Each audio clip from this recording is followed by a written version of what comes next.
Dua step ajar anda macam mana kita nak check kita punya engine leveling, tengok ada kurang atau tidak tak. Cari minyak, cari GT Racing. Jom saya tunjuk anda.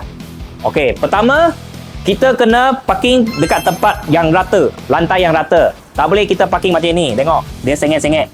Oh, tak boleh ya. So nanti itu minyak dia akan jadi pergi bawah. So kita kena parking rata-rata. Oh, ini step pertama.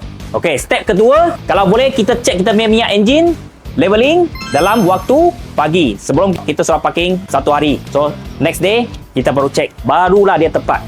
Lepas tu baru kita nampak ini dipstick, ini engine, ini dipstick, kita tarik naik. Okay, yang first kali ni kita tengok sukatan dia, kita lap dulu. Ambil satu kain buruk atau tisu, kasih lap dulu. Okay, supaya dia bersih. Okay, barulah kita celup kedua kali masuk dalam ini lubang. Okey, kita tarik keluar. Okey, so sini baru sukatan yang betul.